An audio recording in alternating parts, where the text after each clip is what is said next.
Alors, bonjour, chers frères et sœurs. Ouf, il y a du volume un matin. Ça va bien? La belle neige un matin. Les skieurs vont être heureux, les skidoueurs vont être heureux. Vous autres, êtes-vous heureux? On poursuit notre survol de la Genèse. Peut-être même qu'on va finir Genèse ce matin. Je suis pas sûr, on va voir comment ça avance. On était en train de voir des caractéristiques de ce livre-là. Hein, c'est vraiment le livre des origines. C'est un livre de fondation de toute la Bible. Hein. La dernière fois, juste pour se remettre un petit peu dans le contexte, j'ai-tu un laser? En tout cas, on avait vu que la Genèse est remplie de types, d'images qui annoncent les voies de Dieu futur. C'est beaucoup de prophéties. On ne lira pas le paragraphe, là, mais c'est vraiment une caractéristique importante. On avait terminé avec l'idée qu'on voit que l'homme a échoué à chaque étape. Et ça, ce thème-là va se poursuivre le reste de la Bible. La Bible, on peut dire, c'est la grande histoire de l'échec de l'homme et de la grâce de Dieu, la rédemption de Dieu. Hein? C'est l'histoire de la rédemption par la grâce.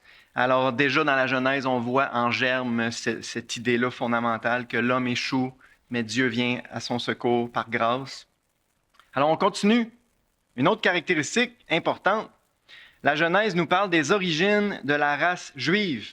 Cette nation illustre a été fondée dans un but bien précis, servir de bénédiction au monde entier. On en a déjà parlé à plusieurs reprises. C'est un thème important de tout l'Ancien Testament, mais déjà dans la Genèse, pas compliqué, là, Genèse 12 à 50, c'est les origines d'Israël. Alors Dieu prend 11 chapitres pour nous donner les origines de l'humanité, puis il prend 50 moins 11, 39, 39 chapitres pour nous expliquer les origines d'Israël, le peuple élu, à travers qui Dieu veut bénir le reste de l'humanité. Alors, c'est vraiment un gros chunk de la Genèse. Les promesses faites à Abraham, Isaac et Jacob constituent un fil conducteur majeur du livre de la Genèse. Donc, c'est une caractéristique majeure, les promesses que Dieu répète. On va en lire quelques-unes. Je vous invite à tourner. Genèse 12 pour commencer. C'est l'appel d'Abraham. Rappelez-vous l'idée, hein, Dieu a détourné un filet d'eau dans le but de purifier le fleuve.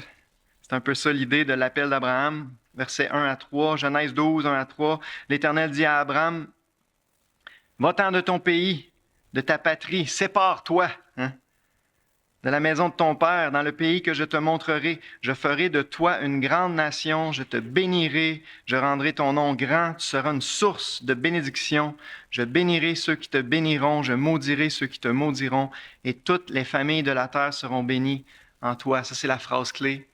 Mon but, c'est de bénir toutes les familles de la terre en toi. Ailleurs, il va dire en ta postérité, en ta descendance. Il répète cette promesse-là à maintes reprises à Abraham. On peut sauter à 26. Là, on est rendu à Isaac, je pense. Genèse 26.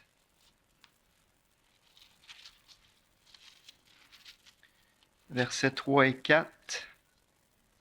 Donc, oui, Dieu parle à Isaac maintenant, le fils d'Abraham. Séjourne dans ce pays-ci, je serai avec toi et je te bénirai, car je donnerai toutes ces contrées à toi et à ta postérité, et je tiendrai le serment que j'ai fait à Abraham, ton père. Je multiplierai ta postérité comme les étoiles du ciel, je donnerai à ta postérité toutes ces contrées, et toutes les nations de la terre seront bénies en ta postérité. Finalement, c'est la même promesse que Dieu répète à Isaac. Puis, on va lire aussi 28, 13 et 14. Cette fois-là, Dieu s'adresse à Jacob, le fils d'Isaac. 28, verset 13. « Et voici, l'Éternel se tenait au-dessus d'elle, l'échelle à Béthel, et il dit, « Je suis l'Éternel, le Dieu d'Abraham, ton père, et le Dieu d'Isaac. La terre sur laquelle tu es couché, je la donnerai à toi et à ta postérité. Ta postérité sera comme la poussière de la terre. Tu t'étendras à l'Occident et à l'Orient, au septentrion et au Midi, et toutes les familles de la terre seront bénies en toi et en ta postérité. » Donc, il y a un aspect territorial. Dieu répète toujours, je vous donne ce pays-là. On en entend encore parler aux nouvelles. Dieu leur a donné ce pays-là et ils vont finalement en prendre possession complètement. Mais encore plus important sur le plan spirituel, toutes les familles de la terre vont être bénies en ta postérité. Puis là, je ne tournerai pas, là, mais dans Galates, on a une clé importante dans Galates 3 ou 4, pas sûr. Paul écrit, les promesses ont été faites à Abraham et à sa descendance singulier.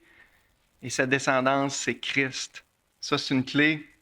Dans Galates, l'apôtre Paul nous explique que oui, la postérité d'Abraham, c'est le peuple d'Israël, le peuple juif, d'une façon générale, mais sur le plan spirituel, si on veut être précis, c'est Jésus-Christ, la postérité, à travers qui toutes les familles de la terre peuvent être bénies, parce que lorsqu'on place notre foi en Jésus-Christ, on est greffé à l'olivier franc. On est greffé au peuple d'Israël spirituel, le peuple de la promesse, le peuple des croyants.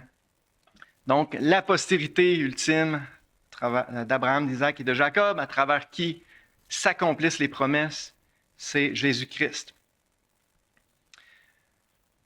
Prochaine caractéristique. Pourquoi ça ne marche pas? Ça ne marche plus. Ah. La Genèse nous révèle le seul vrai Dieu à travers ses différents noms. Bien sûr, la Bible, c'est le livre qui nous révèle le vrai Dieu et dès la Genèse, Dieu commence à se révéler à travers ses noms, entre autres.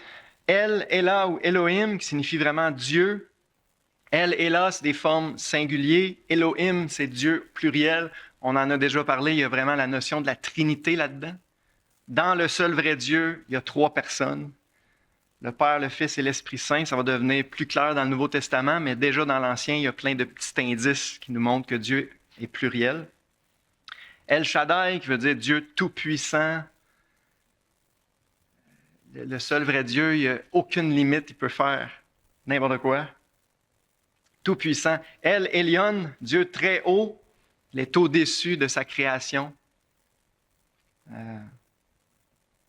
Il est saint, à part. El Olam, Dieu d'éternité. Le vrai Dieu, il n'y a jamais eu de commencement, il n'y aura jamais de fin. Il vit en dehors du temps. Il voit toute l'histoire de l'humanité d'un coup d'œil. C'est pour ça que ce n'est pas difficile pour lui d'annoncer l'avenir. Il vit en dehors du temps. Dieu d'éternité. Yahweh, qui veut dire « je suis » en hébreu, qui traduit « l'éternel » en français.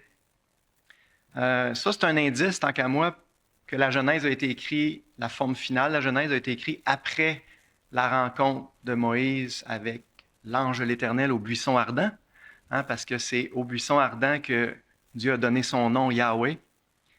Mais on retrouve ce nom-là dans la Genèse. Donc, je crois que Moïse a rédigé la Genèse après ce moment-là, justement parce qu'il connaissait maintenant le nom propre, on peut dire, du seul vrai Dieu, Yahweh. Adonai, qui signifie le Seigneur, le roi, le maître, celui qui règne, qui domine. Donc, on apprend à connaître le seul vrai Dieu. Pour nous, on est habitués, On est habitués. Mais pour toute l'humanité au complet, là, c'était le polythéisme, là, c'était le paganisme. Là, on en a déjà parlé dans l'introduction. Il y avait une multitude de dieux, et c'était des dieux spécifiques pour chaque domaine de la vie. Alors, cette idée-là du Dieu unique, tout-puissant, éternel, c'est à travers Abraham et sa descendance que le monothéisme, on peut dire, a pu être rétabli. D'autres caractéristiques importantes, c'est les allusions à Jésus-Christ sont nombreuses dans le livre de la Genèse. J'en ai déjà fait une série, on en avait vu, je pense, une trentaine. On n'a pas le temps ce matin d'aller dans les détails, mais j'en ai mis juste une liste de 7. La postérité de la femme qui écrasera... Oh, c'est trop intéressant, il faut y aller. Je pense qu'on finira pas ce matin. C'est pas grave. Genèse 3,15, c'est la première prophétie messianique de la Bible, c'est la prophétie fondamentale. Un jour, un descendant de la femme va écraser la tête du serpent qui est Satan, l'adversaire. Genèse 3,15, c'est tout de suite après la chute, tout de suite après que le péché est entré dans le monde.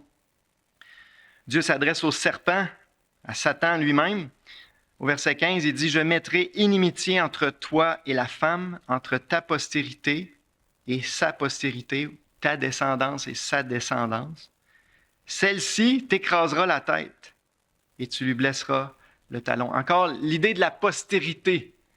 On a parlé déjà de la postérité d'Abraham, d'Isaac et de Jacob. Ultimement, c'est Jésus-Christ. Mais la postérité de la femme qui va écraser la tête de Satan un jour, c'est Jésus-Christ. La première prophétie messianique, je l'ai déjà dit, mais je le répète, ça va s'accomplir en 2 temps. Premier accomplissement, c'est à la croix du Calvaire. Sur le plan spirituel, Jésus a déjà écrasé la tête de Satan à la croix. Il l'a complètement neutralisé parce que c'est par le péché que Satan a son pouvoir et le péché a été réglé à la croix pour tous ceux qui croient. Donc, tous ceux qui croient sont libérés complètement de la domination du diable à la croix. Maintenant, il y a un aspect très, terre à terre ou littéral aussi. C'est à la seconde venue de Jésus-Christ, il va écraser la tête du serpent de façon totale et définitive. Satan va être lié, mis dans l'abîme pendant 1000 ans, relâché un petit peu et après ça, jeté dans l'étang de feu. Donc, Jésus, la postérité de la femme, Jésus-Christ, homme, lors de son retour, va juger Satan une fois pour toutes. Donc, ça va se faire en 2 phases. Il y en a une qui est déjà faite, l'autre est future. Le sacrifice sanglant d'Abel, qui est agréé par Dieu, bien sûr, ça nous annonce Jésus-Christ. On peut le lire, Genèse 4,4. Abel, de son côté, fit une offrande, on parle d'offrande, en fit une des premiers-nés de son troupeau et de leur graisse. L'Éternel porta un regard favorable sur Abel et sur son offrande, mais il ne porta pas un regard favorable sur Caïn et sur son offrande. Dès le début, on voit ce que Dieu demande, ce que Dieu agrée. C'est quoi? Un sacrifice sanglant. Sans effusion de sang, il n'y a pas de pardon. Donc, offrez-moi pas des légumes, offrez-moi pas des fruits, offrez-moi pas les efforts de vos mains. Dieu dit, je veux un animal innocent qui meurt à votre place. Voilà comment on expie le péché. Donc, dès le début, Dieu annonce sa solution. Son plan de rédemption. Un jour, son propre fils va s'offrir en sacrifice pour nos péchés.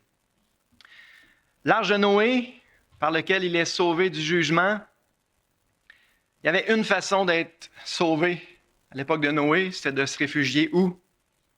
Dans l'arche. C'est une image parfaite de Jésus-Christ encore. Il y a une façon d'être sauvé, c'est se réfugier en Jésus-Christ.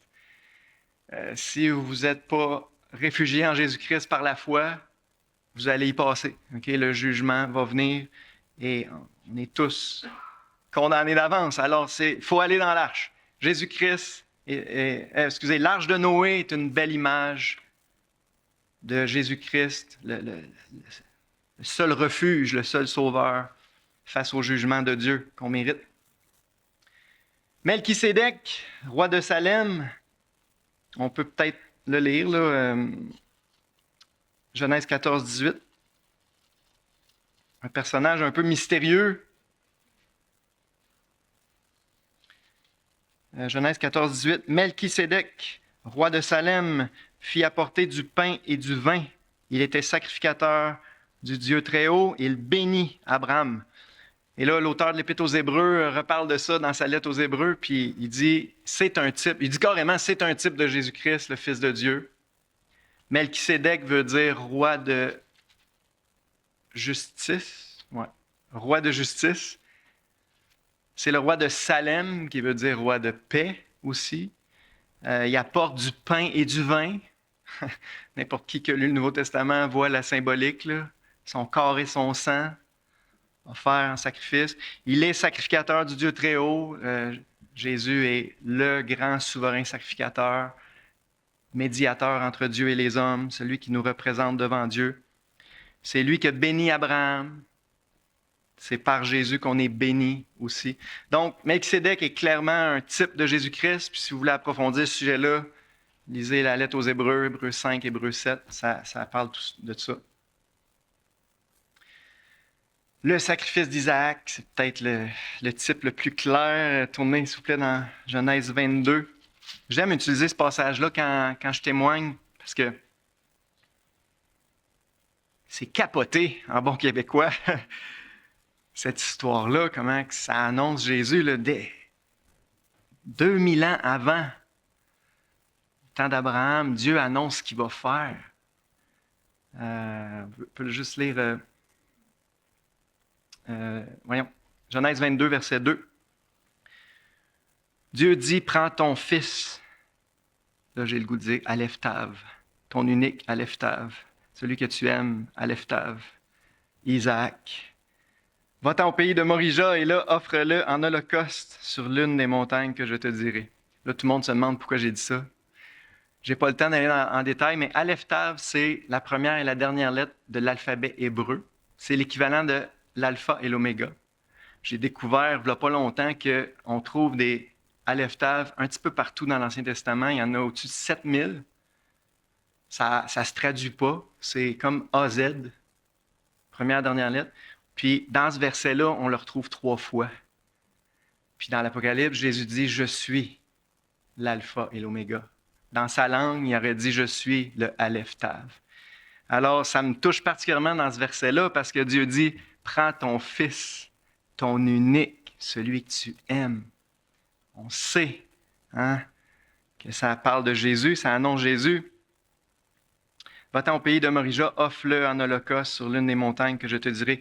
On voit dans le livre des Chroniques, on revoit le mont Morija dans le livre des Chroniques, c'est la colline sur laquelle le temple a été bâti par Salomon. Donc, c'est une colline à Jérusalem. C'est, grosso modo, le même lieu que le Fils unique de Dieu a été offert en sacrifice. Une colline à Jérusalem. Donc, cette histoire-là est clairement pointe vers le sacrifice de Jésus Dieu annonce ce qu'il va faire. Il va prendre son Fils unique et l'offrir en sacrifice pour nos péchés. La postérité d'Abraham en qui toutes les nations seront bénies, on la retrouve encore dans 22, 18. On est là, 22, 18. Toutes les nations de la terre seront bénies en ta postérité parce que tu as obéi à ma voix. Encore là, c'est Jésus-Christ, la postérité ultime d'Abraham, à travers qui toutes les nations sont bénies. La grosse condition, c'est la foi. Il faut mettre notre foi en Jésus-Christ pour être greffé à la postérité d'Abraham. Et ça dit dans Galates, justement, que par la foi en Jésus-Christ, on devient fils et filles d'Abraham, on devient des enfants de la promesse, on devient héritier de toutes les promesses que Dieu a faites à Abraham et à sa descendance. Puis un petit dernier, le Shiloh, Genèse 49, c'est à la toute fin. Le Shiloh, c'est le souverain, le roi qui sortira de la tribu de Juda. Genèse 49, 10. Le sceptre ne s'éloignera point de Juda, ni le bâton souverain d'entre ses pieds, jusqu'à ce que vienne le Shiloh et que les peuples lui obéissent. Une prophétie messianique, en mots simples, le Messie va sortir de Juda. Alors on voit l'entonnoir se referme. On sait que c'est un descendant d'Abraham, d'Isaac et de Jacob qui va racheter l'humanité. Là, on apprend qu'il va être de la tribu de Juda. Plus tard, Dieu va dire clairement à David, c'est un de tes fils qui va s'asseoir sur ton trône, qui va régner éternellement. Donc là, à partir de là, c'est le fils de David. Le Messie devait être un descendant de David. Et quand on arrive à Matthieu 1, mais on a la généalogie, on se rend compte que oui, en effet, Jésus est un descendant du roi David. Alors, on aurait pu continuer, il y en a beaucoup d'autres, mais c'est une des joies qu'on a d'étudier la Genèse, comme tout l'Ancien Testament, c'est de voir Jésus-Christ annoncé. Et son sacrifice annoncé, son salut annoncé, de toutes sortes de manières.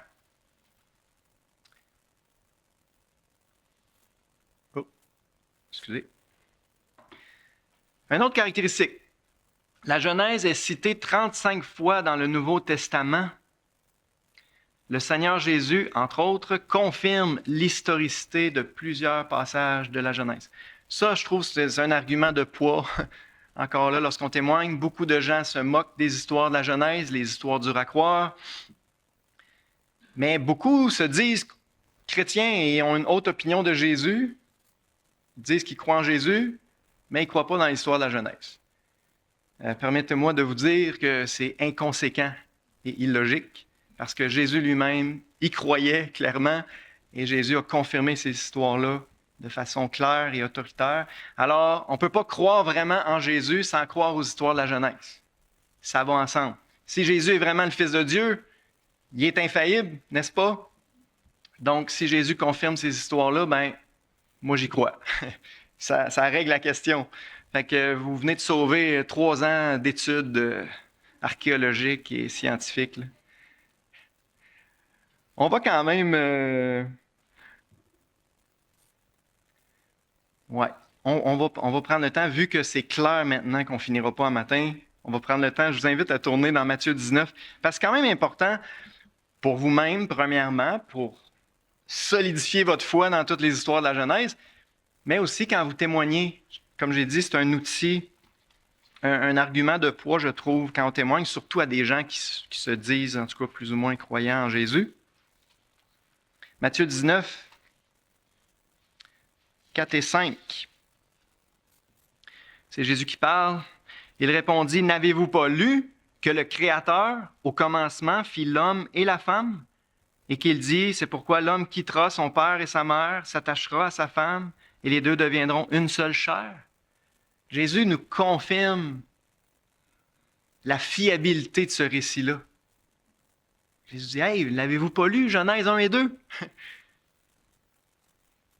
C'est puissant comme déclaration. Alors, on peut se fier à ce récit-là de la création parce que notre Seigneur et Sauveur nous le dit.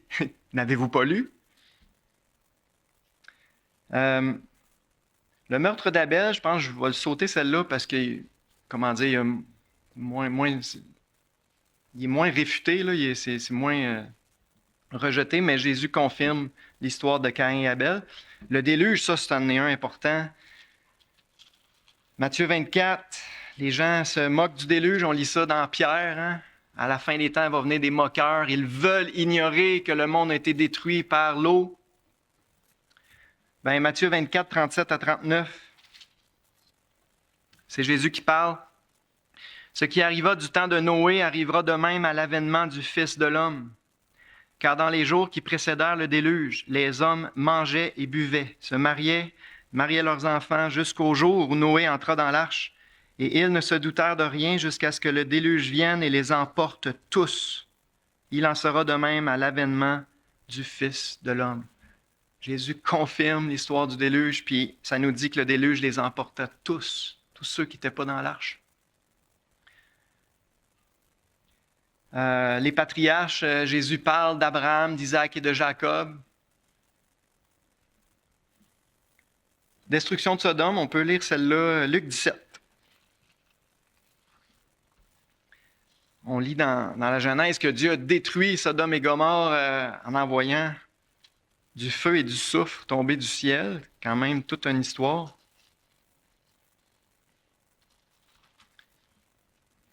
Jésus confirme cette histoire-là, Luc 17, 28 et 29.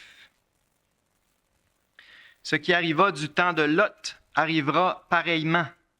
Les hommes mangeaient, buvaient, achetaient, vendaient, plantaient, bâtissaient. Mais le jour où Lot sortit de Sodome, une pluie de feu et de soufre tomba du ciel et les fit tous périr. Il en sera de même le jour où le Fils de l'homme paraîtra. Alors voilà. Je trouve ça encourageant de voir le Fils de Dieu nous confirmer ces histoires-là de la Genèse. Puis là, on parle juste de la Genèse, mais Jésus a parlé de Jonas, qui a été 3 jours et 3 nuits dans le ventre du poisson. Hein, une histoire qu'on se moque beaucoup. Jésus l'a confirmé. Et plein d'autres histoires de l'Ancien Testament. Voici les principaux personnages du livre de la Genèse. Il y a vraiment 6 personnages principaux dans tout ce livre-là. Adam, le premier homme, la tête de l'humanité. Pour approfondir ce sujet-là, je vous encourage de lire 1 Corinthiens 15, ça nous parle vraiment du premier Adam et du second Adam qui est Jésus-Christ.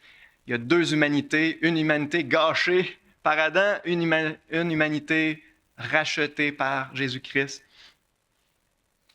Deuxième personnage principal, Noé, l'unique survivant du déluge universel avec sa famille, bien sûr. Donc Dieu a reparti l'humanité à zéro. On est tous des descendants de Noé. Et je suis pas mal sûr qu'on est tous des descendants de Japheth, la grande majorité ici. Abraham, bien sûr, on en a parlé, c'est le père de tous les croyants, le bénéficiaire de la promesse. Dans la lettre aux Romains, Paul argumente que c'est pas juste le père de la nation juive, c'est le père de tous les croyants. Donc, c'est par la foi qu'on devient un vrai fils et fille d'Abraham, spirituellement parlant. Isaac, le fils bien-aimé, héritier selon la promesse. On peut dire le fils unique même, parce que de sa femme légitime, Sarah, c'est son fils unique. Ismaël venait d'Agar, sa servante. Jacob, le père du peuple élu, son nom a été changé en Israël, donc Israël, c'est Jacob.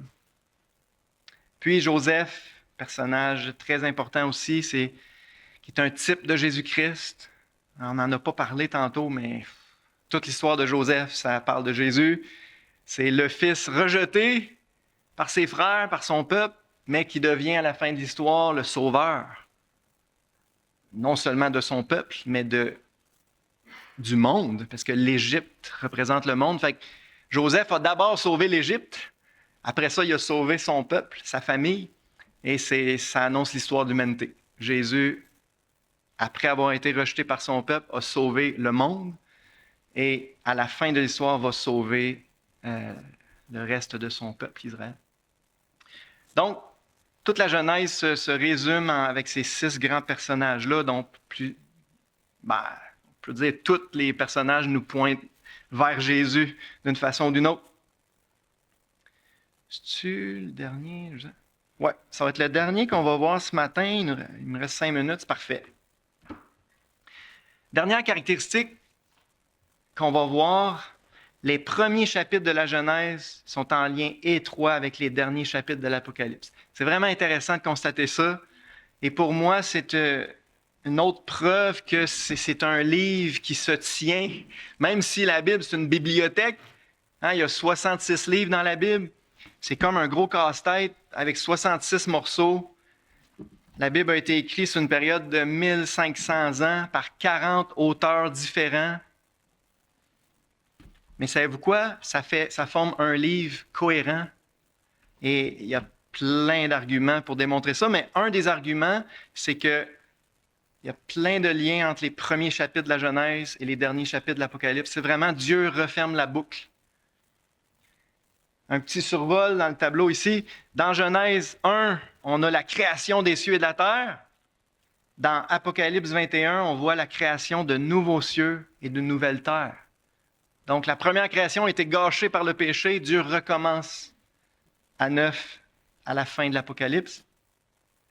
Dans la Genèse, on voit le premier homme, Adam, placé avec son épouse dans le paradis terrestre et appelé à régner sur la terre. Dans l'Apocalypse, on voit Christ, le dernier Adam, le second homme, avec son Église, son épouse, l'Église, dans le paradis de Dieu où il règne éternellement. Donc, c'est vraiment la restauration du Jardin d'Éden, la restauration du paradis originel qui a été gâché par le péché. Dieu restaure ça à la fin de l'Apocalypse. Dans la Genèse, on voit au milieu du jardin l'arbre de vie et le fleuve qui l'arrose. Dans Apocalypse 22, on voit dans le paradis de Dieu, il y a l'arbre de la vie et le fleuve d'eau de la vie. Dans la Genèse, on a vu l'éruption de Satan, le tentateur. Dans Apocalypse, on voit le jugement définitif de Satan. La tête du serpent est écrasée définitivement. Dans la Genèse, on a vu la chute de l'homme qui, chassé du paradis, est voué à la mort. Dans l'Apocalypse 22, on voit la restauration de l'homme, la vie éternelle dans le paradis, dans la nouvelle création. Fait que c'est ça. On voit Dieu ferme la boucle. Dieu a fini de restaurer, de racheter l'humanité à la fin de l'Apocalypse. Hey, il nous reste 7 minutes pour des questions.